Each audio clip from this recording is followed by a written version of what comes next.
बुजुर्गों की धार्मिक यात्रा सिंधु युवा मंडल भाटापारा के द्वारा आयोजित सिंधु युवा मंडल ने हरी झंडी दिखाकर भगवान श्री राम की ननिहाल चंदखुरी के लिए यात्रा बस रवाना की।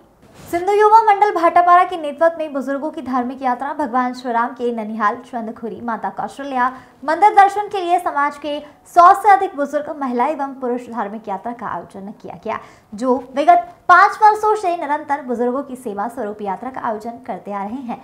समाज प्रमुख ने बताया कि आज हमारे समाज के बुजुर्गों को धार्मिक स्थान यात्रा आयोजन की गई, जिसके माध्यम से बुजुर्गों को तालागांव, चकरपाठा, मणि, खपरी, तुरतुरिया व सोमनाथ मंदिर भ्रमण कराया जाएगा। जिस यात्रा का आयोजन इस वर्ष 6वां वर्ष यह आयोजन का है, जहां समाज की तरफ से भोजन एवं अन्य सुविधाएं प्रदान की जा रही है।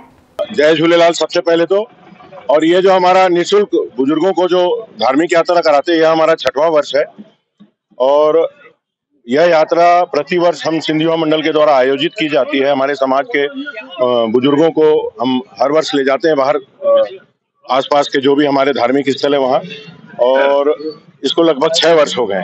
ये हमारा अपना एक युवा मंडल है, सिंधु युवा मंडल के नाम से जो सेवारत है। लगभग हर वर्ष ये समझो कि 150 से 200 लोग रहते हैं हर वर्ष, इतने लोगों को हम लेके जाते हैं। सबसे पहले तो जय श्री राम। आज विगत 6 सालों से ये हमारा जो कार्यक्रम है चल रहा है, बुजुर्गों को धार्मिक यात्रा पे ले जाया जाता है। आज तक हमने 6 सालों में आपका मणि खपरी हो गया, चकरभाटा हो गया, तालागांव हो गया, तुरतुरिया हो गया, सोमनाथ मंदिर हो गया। ये 5 साल और आज ये 6वां साल हम बुजुर्गों को चंदखुरी माता कौशल्या देवी के मंदिर लेके जा रहे हैं। ये सब हमारे भाइयों के सहयोग से हुआ है, उन सबका आभार, धन्यवाद। ये सोचो कि हमको बहुत अच्छा लगता है कि बुजुर्गों की सेवा, एक मौका मिलता है सब युवाओं को, तो इस बहाने सब सैर भी हो जाती है और एक बुजुर्गों का सम्मान भी हो जाता है। आने के बाद बुजुर्गों का सम्मान किया जाता है, बुजुर्गों को शाल एवं श्रीफल पहनाकर वापसी में सम्मान किया जाता है।